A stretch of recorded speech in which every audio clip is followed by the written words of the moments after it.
welcome Francesca McCartney. Thank you. So it's really great to see some of my old students who I haven't seen in 20, 25 years, and some of my current students. Are there other students of the Academy in the audience? Wave. What? All right. There we are. Did you all know that the 5 common senses that most of us are familiar with was, we got stuck with that millennium ago by a guy named Aristotle. And ever since that time, Aristotle's time, people have believed that we really only have 5 senses. However, the most recent research in the past 10 decades or more shows that humans have at least 21 senses. And as was said, most of them are intuitive senses. So that's what I'm going to talk about right now, is about 20, I'm going to define, give a name to, and give a definition to the subtle senses or the intuitive senses. And I think many, if not all of you, will recognize that you have a lot of intuitive senses that you're already using, but it hasn't been pointed out to you, it hasn't been given a name, you maybe don't know how to manage it, maybe it comes and goes, and once you recognize an intuitive sense, that gives you the ability to begin to hone it, to listen to it, to work with it, and to use it for your own health, for your own inner information, listen to your inner voice, and so on. I want to talk a little bit about the 3 schools that I founded. The first school I founded in 1986 is the Academy of Intuition Medicine, and it's a campus school that has short courses plus a 2-year training program that gives you a certificate to legally practice as a medical intuitive. That's a really big deal, to practice as a medical intuitive. And not many states in the United States have that legality. I think there's 2 other states that do that. So the students who graduate from the Academy program, the 2-year program, can hang up a shingle and can work as a medical intuitive in health clinics, in medical offices, in hospitals, create their own business, and so forth. Many of the students go through the program for their own health. Actually, we get a good deal of students who come to the Academy to learn intuition medicine and energy healing, because all of the medical doctors that they've gone to cannot find the cause of their illness, and they finally get to a doctor that says, well, I think you have a spiritual malady, it's not an organic illness, it's not physically based, and they refer them to our school. In 2006, I founded Energy Medicine University, which is a fully distance program, and Energy Medicine University awards certificates in various integrative holistic health modalities, as well as a master's and a PhD in integrative holistic health. I was inspired to do that after I received my PhD in energy medicine from Greenwich University, and the person who awarded it to me is Norm Sheely. Is Norm in the audience right now? Nope. But you're going to see him in the movie that Bill's going to show, and he will be on the Q&A panel after the movie. He flew in all the way from Missouri for this event. In 2017, I founded the Academy of Intuition Medicine online and took all the lessons and all of the information that we teach in our campus school and put it online as videos with support systems, with teaching mentors that you can Skype and talk to. And we have students from Europe, from Asia, from Australia, so that is the 3rd school that we founded. So I'm going to talk about the various ways that you experience intuition and break it down into each separate experience of intuition or expression of intuitive perception. When most students come into our school, they say to me, when I ask, how do you experience intuition? most of them say, well, I'm clairvoyant. And the word clairvoyant means, oh, can we have our, yes, our Vanna White here? Write the word clear. You know how to spell it, right? Can I have a seat? I don't know how you're all going to see it, though. It's going to be. Make it big. Okay. As big as you can. Okay. So clairvoyance means clear seeing. And that intuitive perception indicates that you can look at a person and you see either colors or patterns, or sometimes you get a quick hit flash of images or symbols. Most people who are clairvoyant or have that intuitive perception active don't see subtle energy like, for instance, you're seeing this image on the wall. It's usually subtler, and for most people who are beginning to hone and practice clairvoyance, it comes as a quick hit or a quick flash, and it comes and it goes. And the way that you can harness and manage your clairvoyance is when you get a quick hit, you look at someone and you see a color around them, or you see a flash of a symbol while they're talking, is for you to focus on keeping your attention on that color or on that symbol. And what happens is there's an activation in your pineal gland which starts to create a message signal to your brain to decode what that color means, how that symbol relates to that person. It's somewhat similar to ocular vision, where your ocular vision sends signals and pulses to your brain, and your brain decodes it, and it gives you the information on the meaning of whatever it is you're looking at. So with clairvoyance, how many of you here have had a clairvoyant experience? It could be subtle, it can be a hit, it can be, when you raise your hand, oh, a whole bunch of you. Okay, great. The next intuitive perception is clairaudience. That means clear hearing. And clairaudience is hearing either voices or songs or sounds in the same way that you're hearing my voice. It's not telepathy. I'm going to talk about that in a moment. It's not mental hearing. It's actually hearing a voice or a sound. Most of my students, when they raise their hand and say, yes, I have clairaudient experience, my next question is, did you hear a dead loved one calling your name? So how many in the audience have had a clairaudience experience? Raise your hand. So who was it? Dead loved one? Yes. What? One of the times, yes. It was a dead loved one. Anyone else had dead loved ones? Say hello to them. So what did the dead loved one say to you? Call your name or? Said, I love you, baby. I love you, baby. Okay. Anyone have any other clairaudient experience that was not a dead loved one? What did you hear? What I heard is, your body is not you. Your body is not you. Actually, there's a lot of people, percentage-wise, who raise their hand with clairaudience. When I ask that in my classrooms, and I've been asking this question now for 40 years, it's usually the lowest percentage of my students raise their hand for clairaudient experiences. The next intuitive perception is clairsentience. And that word means clear feeling.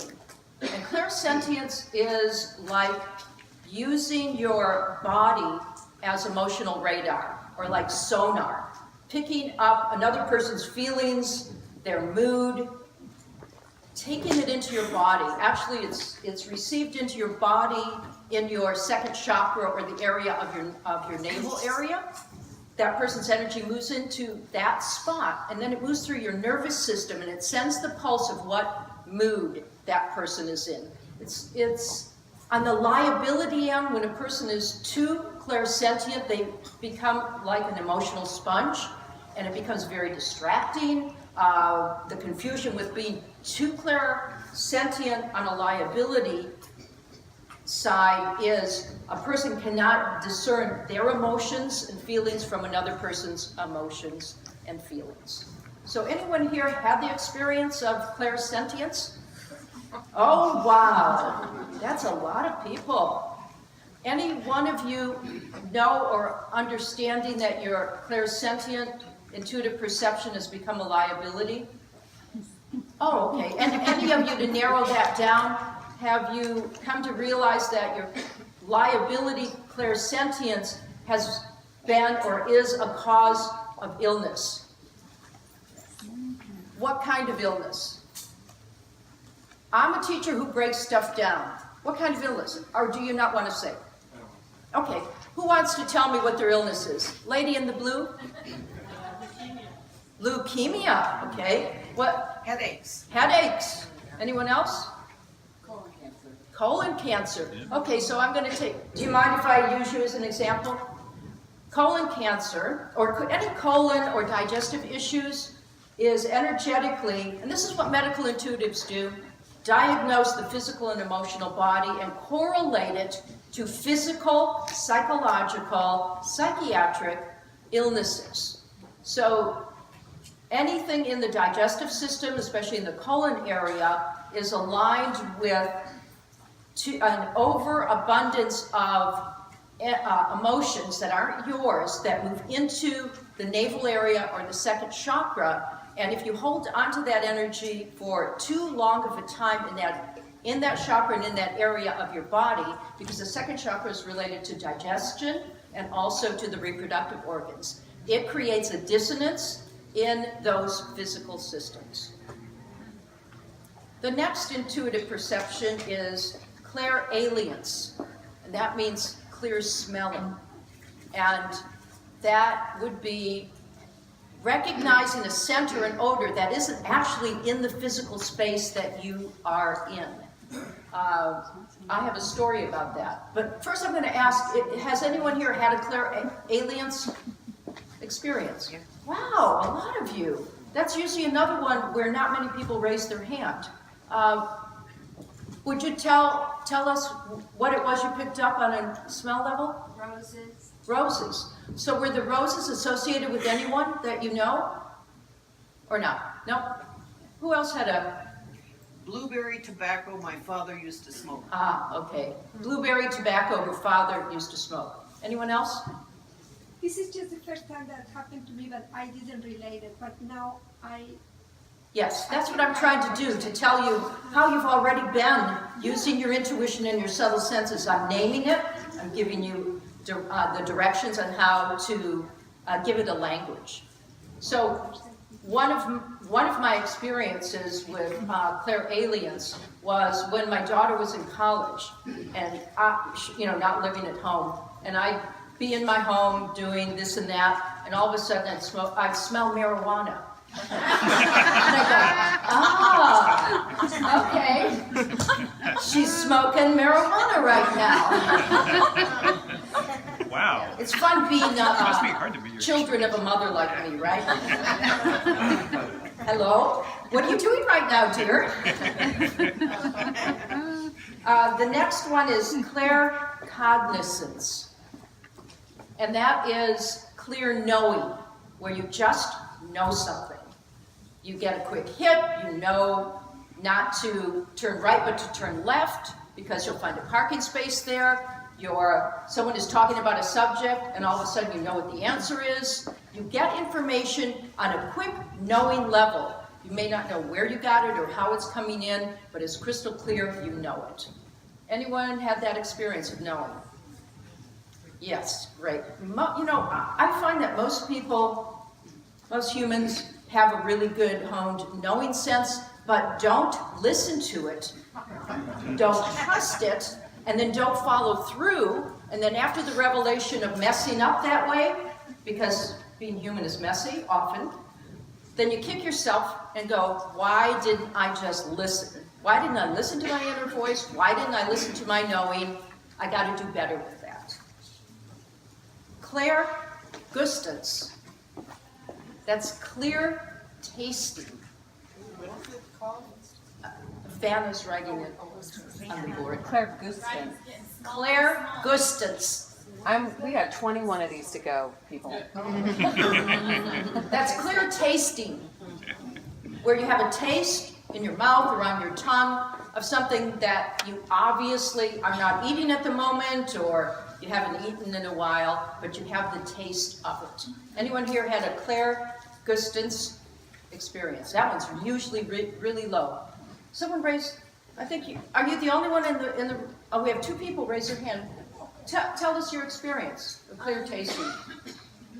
I taste chemotherapy. Oh, okay. And Not what was, myself, but somebody else. oh, you had the taste of chemotherapy of a friend, I didn't know they were doing chemotherapy. and you didn't know they were doing chemotherapy. Okay, that's Claire Guston's. So you have that perception already online. What was yours, sir? I was on a crystal bed and I was in a forest, and when I woke up, I could taste the forest, like the ferns, like the nature taste. It was quite strange. He was on a crystal bed, and there was a movie or something. No, I was like in a forest. Oh, he went to a forest. Your imagination took you to a forest? Yes. Well, it was real to me. I understand that. It's real to me too. This here is not real to me. I get your reality. And it was tasting the trees, trees, the rain, the greens. Yeah. everything. Often when I ask this question in my classroom, it is chefs who raise their hand. And they have the taste of the herbs that they know they should be putting in whatever it is that they're baking or cooking. The next one is inner voice. And I'm going to assume that a lot of you are going to raise your hand on inner voice. That's listening to your wisdom voice. And actually Bill's movie, if you've read the little blurb on the movie, and his whole trip around the world interviewing people is because Bill heard his inner voice. And he didn't know what the heck was talking to him or who was talking to him, so he went on a 3-year search to find out what was that voice that kept him from an accident that would have killed him.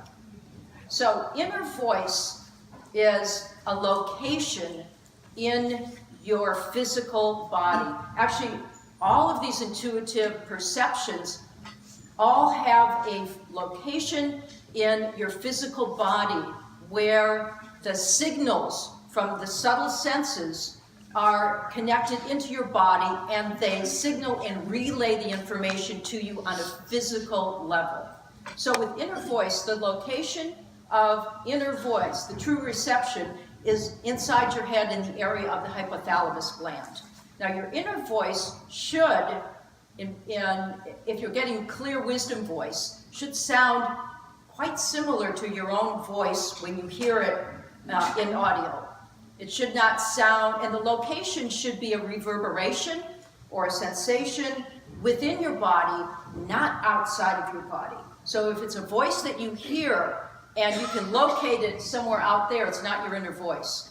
Maybe it's a guide, maybe it's a friend telepathing you. So inner voice is central wisdom voice located in your body. So how many of you inner voice activated? Okay, you're going to learn a lot more when you see Bill's movie. Telepathy. That's mental communication with another person or with people. And it is sending thoughts, conversations, even symbols or pictures in a telepathic mode. So it's mental to mental communication. And it can be actually near or far. It can be with someone who's 2,000 miles away, or telepathy with someone sitting next to you. So how many of you have had a telepathic, short, quick, or long? Okay, a whole bunch of you. How many have had long distance telepathy? Not someone near you. Oh, a lot of you. And that's your chemotherapy? You probably had a little telepathy along with that, and your friend you communicated to. Psychometry. That is using your, I'm going to narrow this down. In the intuitive training I do with my students, myself and our teachers begin to train our students to use psychometry with the hands first. And psychometry is the ability to detect energy with your hands, either scanning with your hands a person's energy field and picking up the energy into your hands, which actually runs through a meridian in your body that goes up your arms, into your pineal gland, and it stimulates the light sensors in your pineal gland, and you get feedback on how to diagnose and also how to detect the meaning of the energy that you're picking up psychometrically. Psychometry was a word that was coined in, I think, 1898 by Dr. Buchanan, and he was a medical doctor who was also a theosophist. And he, in his theosophical group, there were many members of the theosophical group who were able to put objects in their hands and to define who was the owner of that object. And he coined the term psychometry, which means reading the soul of the energy of an object. So when we are training our students to use psychometry, we are training them as medical intuitives to be able to map out a person's body and to find the areas in the body that are resonating or pulsing at a lower frequency, which indicates ill health, or at too high of a frequency, usually it's a hot heat temperature, and to map out the entire body in that way. So, psychometric experiences, often a lot of body, are some of you with your hands raised body workers? Okay, often body workers have that, or doctors. Often doctors have great psychometry developed. Okay. Lucid dreams. A lucid dream is when your body is asleep and you as a spirit are fully awake and conscious, and you are in an interactive state in a scene or scenery where you're interacting with other energy fields or other people. And you know your body's asleep, and you know that you as a spirit are out of your body, and you have the ability to then participate, just like you're in real life, participate in whatever activity you are conscious of participating in, and then to bring that memory back into your conscious mind and recall it. That's lucid dream. It's different than just plain old dreams. And anyone lucid dreamers? Oh, a bunch of lucid dreamers. When we teach dreaming, we have a dream module. We break our dream experiences up into little dreams and big dreams. And I've actually borrowed that from Jung. He talked about little dreams and big dreams. And little dreams are the dreams that you take from your mind and your senses. They're overlays, they're a continuation of what's been going on during your day. And you still kind of think about it, ruminate it, and your brain is still running scenarios from your day or from your regular life. And big dreams are the lucid dreams, where you detach from the physical, emotional world, and you're wholly and fully awake and alive in your spirit body and participating on another level of reality. Out-of-body experiences. That is, you're raising your hand for everything. Out-of-body experiences can be as simple as daydreaming. That's actually an out-of-body experience. Some people really have experiences where they can detach from their body fully, and they can travel to other locations and be aware of that, bring it back into their body. A great deal of research has been done on out-of-body experiences, and I always relate a lot of it to the work that Robert Monroe has done with his Hemisync work and such. Are there people in here who've had out-of-body experiences? Anyone willing to describe your out-of-body experience? Yeah, one night I went to bed and Maybe could you give her the mic? microphone. I have a loud voice, I can talk loud.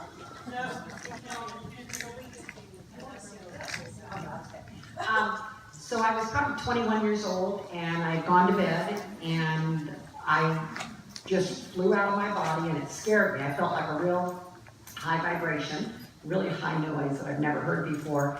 And I could see my body laying there, and I just took off through the ceiling and would go. I saw my sister come home, I saw her car drive up, I knew what she was wearing, and I just kept trying the whole time I was out to get back, because I didn't feel that I was in control. Did you do anything to induce that experience? At the time, I was dabbling in metaphysics, and I was doing a bunch of stuff, but I wasn't very grounded, I wasn't meditating, and so I was very ungrounded. So I'm pretty sure that it was a byproduct of that, and so it took everything I had to get back in. Yeah, sometimes people get stuff out of their body, and it's a scary place to be when you know you're out of your body and you can't get back into your body. Next one is abstract intuition. And that is a intuitive perception where you get a download of a complete formula or a complete understanding of something, and you've never studied it, no one has ever taught you that, you haven't gone to school for it, and it just is presented to you as a whole rote piece of information or formula. In reading a lot of biographies of different scientists and such, there are a lot of scientific formulas that are downloaded as full rote formulas, and they're just presented in that way. So abstract intuition experiences? Oh, a whole bunch of you. Okay. Anyone here a mathematician? I get a lot of mathematicians say they have abstract intuition developed. What do you do? In my case, it was learning whole techniques in Tantra. I just suddenly knew how to do something I had never been trained to do. Okay. And I did it, and it worked, and it was like, of course, I know how to do this. Okay, right. Precognition, that is knowing something in future time. It can be in 1 hour, it can be in 1 day, it can be next year, but getting a precognitive perception. Precognition can be on a knowing level, it can be on a clairvoyant level, it can be in a dream. You can have a precognitive dream, but it's a foretelling, it's a knowing that something is going to happen ahead of time. Precognition? Wow, a lot of you. Any of you had precognitive dreams? Any of you with the precognitive dreams, did you trust it and follow through? Can you tell us what it, are you open to telling us what that experience was? You know, the formula with honing your intuition and integrating it with your 5 common senses is once you get a hit on any of these intuitive perceptions, you need to take the next step. You need to listen to it, trust it, and then you need to do something. You need to put action into it. And every time you do that, it begins to wire stronger in your physiology and in your consciousness that skill and that perception. So the more you do it, then the stronger that intuitive perception becomes. Yes, dear? Oh, okay. I actually had been working in juvenile hall. I loved it. It was the greatest job ever. I was teaching kids, and after 2 years, they didn't need me anymore, and I was devastated and crushed that I moved on. But in a dream state, I was there working with the same guards. Everything was centered, everything was okay, it was good. I knew that I would be down. And I trusted that dream. I just knew. And so I was okay. And how long did it take? 2 years. Ah, okay. It took 2 years. And not even trying, it happened. Okay, great. So. That's a good example. Then there's remote viewing, which is distance clairvoyance. There's been a lot of studies, there's a lot of people who are great remote viewers in our industry, and that is clairvoyantly seeing something at a distance. Probably a whole bunch of you are aware of the, during the Cold War, the US government, the CIA, had these great clairvoyant, distance clairvoyant remote viewers that they trained. They actually grabbed them, most of them I think out of Stanford University, to do remote viewing on where the Russians had their submarines and such. There's a lot of historical stuff written on that. But just for us common folk, If you have remote viewing, you can clairvoyantly see what's going on with someone who's maybe 2,000 miles away from you. Often my students who are separated from their family by many miles or thousands of miles can go into meditation and do a spirit-to-spirit hello with their mother, father, their relative, and they can get a real-time clairvoyant perception of what that loved one, what that family member is doing. So any of you experienced remote viewing?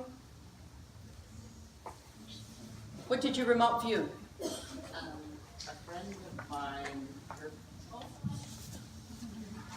friend of mine, asked me to talk to one of her friends who I'd never met, and her brother was missing, and it felt like I could see through his eyes, and he ended up being in the same type of a neighborhood in the house that I saw.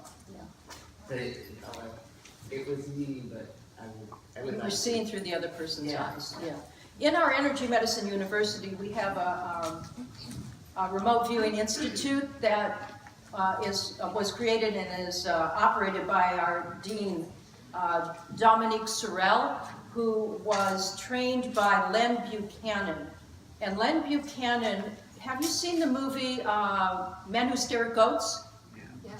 And the George Clooney character is Len Buchanan.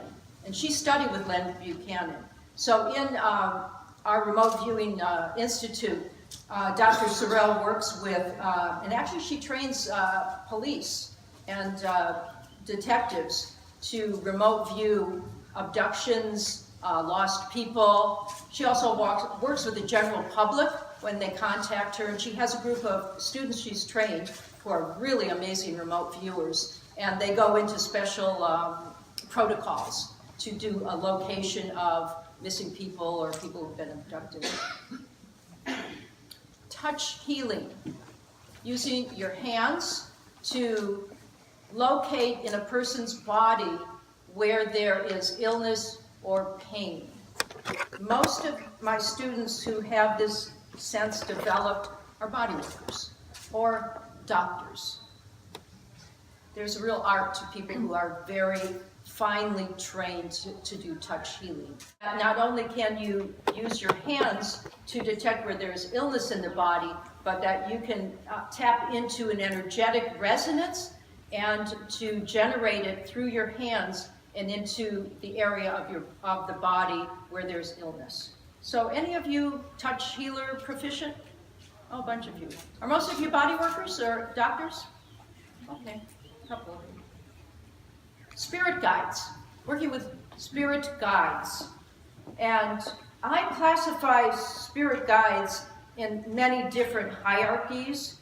And when we train our students in the academy, and the reason we put spirit guides in our training is because so many of my students have had experiences with energies or forms of energies that take on a persona of being a guide. And from my observation, spirit guides really do not have gender, nor do they have a body, nor do they have clothes or a fashion statement that they wear. But when you perceive a spirit guide, sometimes they have certain clothes, or they're a male or they're a female. All of that imagery is just pure energy that takes on a mental construct, persona, for you to be able to mentally, emotionally, and spiritually connect with a higher source, or a source of healing, or a source of information. And that's how I define and classify spirit guides. Anyone here had experience with spirit guides? Then there's mediumship, full body mediumship. I'd say historically, in the past 100 years, the person who has received the most publicity on being a full body medium is Edgar Cayce. Some of you familiar with Edgar Cayce? Or actually John of God, who's kind of a more current full body medium.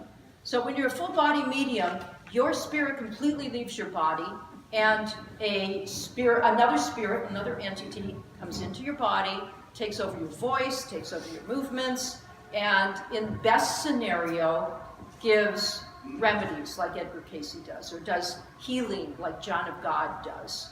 So it's a very specific connection with a spirit or with an entity.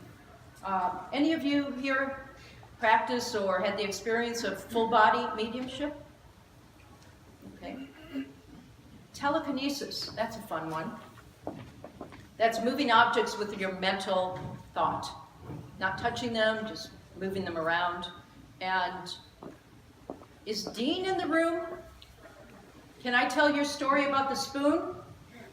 Thank you. I tell it in my classroom too. You're the famous spoon bender in the academy. So some of you may know Uri Geller. Was he Russian? I can't remember. He's Israeli. Israeli. He brought telekinesis to kind of the Western culture, and his claim to fame was bending a spoon by just putting his attention on it. So my colleague Dean, I hope I remember the story right, Dean, took a seminar or went with a group of people who were being trained to practice to bend spoons. And the great skeptic researcher that Dean is, he kind of just held the skepticism there, but there he went, and the spoon got bent. Did I say it right, Dean? Close enough, okay. So if you have Dean's first book, which I forgot, what's the name of your first book? Conscious Universe. Oh, The Conscious Universe, a great book. On the cover of his book is a bent spoon. So any of you moved objects or bent spoons or done anything like that? What did you? It was a spoon. I've only done it once. It only happened once, but it did once. Okay. And intentionality can be defined as energy follows your thoughts. You think about something, and then your reality or your life changes because it's following that thought. Hopefully, those of you who raise your hand are all having positive thoughts. So the energy is positive and happy as you are projecting your intentions into the world around you. So, intentionality. Synchronicity. That I'm going to borrow Jung's definition of synchronicity. It's improbable, meaningful coincidence. If you are on your path, if you are following your journey, you should be experiencing synchronicity all the time. It means that you have moved through and past a false reality, three-dimensional reality, a mental construct, and you are operating in the malleable perceptual universe that allows you to create your own reality. Synchronicity. Has anyone had improbable, meaningful coincidence? Yes, that's the magic. And then the last one is deja vu. I've been here before. I've been here before. So the way I break down deja vu is it's an energetic field that you enter, and it's a deconstruction of time, space, so that for a moment, for an instant, you can perceive past, present, future. And it's just all there. Most of the people who experience deja vu just get it like a quick hit, and then 2 months later or a year later, you're in a location, you go, I've been here before. Deja vu. Any? Ooh, wow, a lot of deja vus. Okay, so I'm at the end of the list here. There's actually more, but if you would like to have this list and an expanded one, you can email our school. It's info@intuitionmedicine.org. And in the box that says, why are you contacting us, you can write, please email me the list of 21 intuitive senses. And we'll email you the expanded list with all the links to definitions. Info at what? Intuition Medicine. No, what was the email address? That was it. Oh, go to the website. You have to go to the website, I'm so sorry. It's www.intuitionmedicine.org. And then there'll be, you can click on a place, leave a comment, and there'll be a comment box, and you can say, please email me the intuitive perception list, or something like that. It'll be understood. So I have about 9 more minutes. I want to open up to questions that any of you have. And we have the microphone person here. Oh, can you put the website on there? I did. Oh, thank you. I'm curious, what's the difference between, astral travel versus remote viewing? Astral travel is your spirit leaving your body. Like this woman experienced. She went out of her body, she was aware of it, and her body traveled. However, you can do remote viewing via astral travel. So, all these senses that I just listed, you can combine, they can be combined. So you can have astral travel remote viewing, or you can have clairvoyant remote viewing, where you're stationary and you just pick up the vision, clear seeing info. Other questions? Actually, I have a quick one if I could. Psychometry. I taught that to you in the first class. I remember that, and then like 10 years later, my question is, can that happen with things like crystals? Absolutely. Yeah, because So here's what I say to my students when I teach psychometry. You might remember this. When you go home, take out food from your refrigerator and rub your hands together, shake them off, and then put your hands over each food separately. So you put your hands over iceberg lettuce. You'll be able to detect how much life force energy is in there. Put your hands over kale. I'm going to guess that there's going to be more of a pulse of life force energy. Put your hands over Velveeta cheese. It's dead. There's no life force in Velveeta cheese. Then when you go to the vitamin store to buy vitamin C, there's like 100 bottles lined up, right? Take your hands and just slowly move your hands over the bottles. The bottle that pulses the strongest is the one that's in harmony with your body, and that's the one you should buy no matter what the label is or what the price is. Psychometry.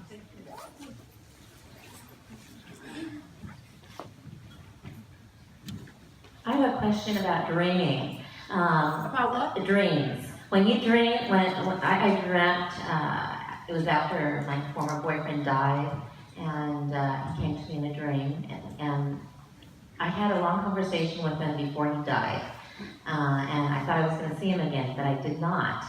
So he died when I came back from the trip, and he came to me in a dream.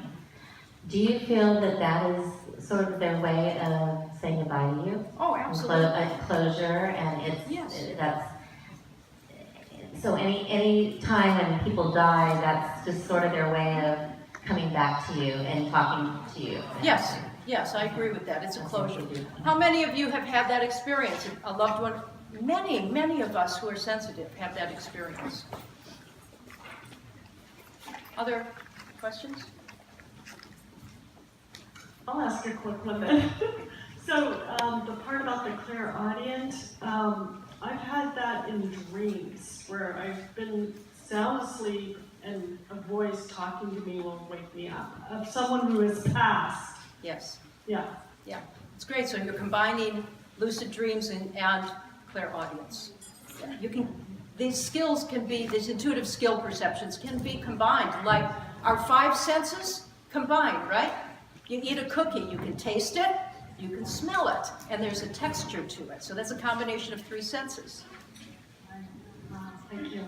Combination of senses. This gentleman? I have a question about whether or not you work sometimes with people who... Can you put the mic closer to your... Oh, okay. Yeah. Do you work with the people who can sense the Akashic field? Oh, yes. We have a module that teaches the Akashic records. Absolutely. I think there was another... Also, I just thought of something else. What's the difference between deja vu, future memories, and precognition? Those can be senses that are all combined, just like touch, taste, smell, yes. combination, similar.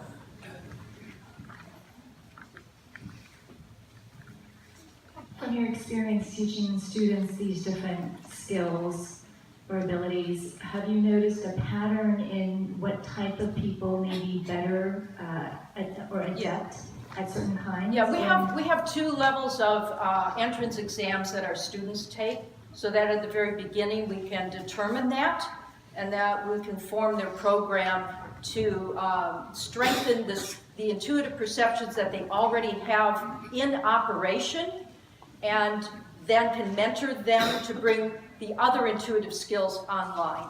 And you believe that all the other abilities? I don't believe it, I have observed it, and I have researched it for 40 years, so it's not a belief.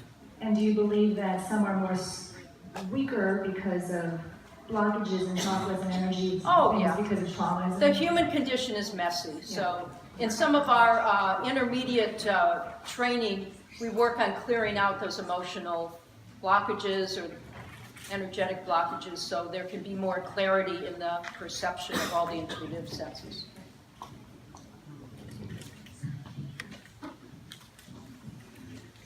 So I'm new to this, and so if this is a silly question, I apologize, but what I wonder every day is, am I psychic, or is this just my brain talking to me out loud? And where do you make that Those decision? darn How do you brains know? are really noisy. They're Yeah. really noisy with chatter that is distracting to your soul and your spirit and your happiness for most people. And I think mostly those of us who are encultured in Western society are given the dictum that we have to think about everything, we have to analyze everything, we have to scrutinize everything. It's all mental, mental, mental, brain, brain, brain.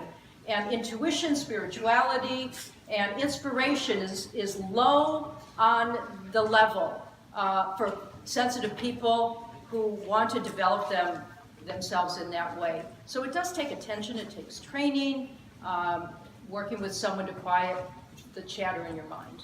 And some self-trust? It's what? And some self-trust? Yes. 'Cause I Listen think to I and got out of trust. my own way when I Listen just to, let go. trust, and follow through, and get out of your own way. Yeah.